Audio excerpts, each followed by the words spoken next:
अनुसूचित जाति जनजाति के छात्रों को 100% स्कॉलरशिप मिले,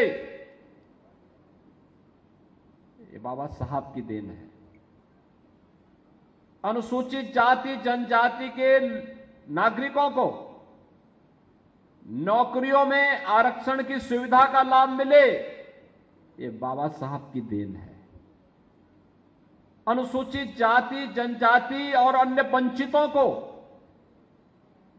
समाज की मुख्य धारा के साथ जोड़ करके व्यवस्था के अंदर सम्मानजनक स्थान प्राप्त हो, ये बाबा साहब की देन है। कांग्रेस नहीं चाहती थी। समाजवादी पार्टी ने अपने गठन के बाद से ही लगातार इसके खिलाफ षड्यंत्र प्रारंभ किए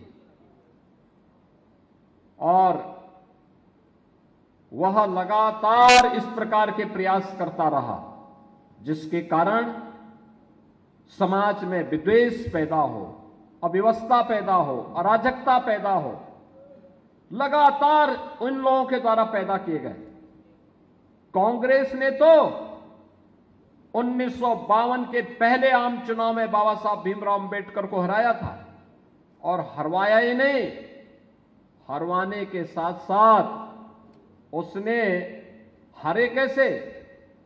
कांग्रेस ने बाबा साहब भीमराव अंबेडकर के 78,000 वोट को काउंटिंग ही नहीं करने दी। परिणाम है चुनाव हार गए और जिसने बाबा साहब भीमराव अंबेडकर को हराया उसको कांग्रेस ने बाद में पद्म पुरस्कार दिया। 1954 का उपचुनाव था, बाबा साहब फिर प्रत्याशी बने। कांग्रेस ने उनके निजी सहायक को ही तोड़ करके उनके खिलाफ चुनाव लड़ा दिया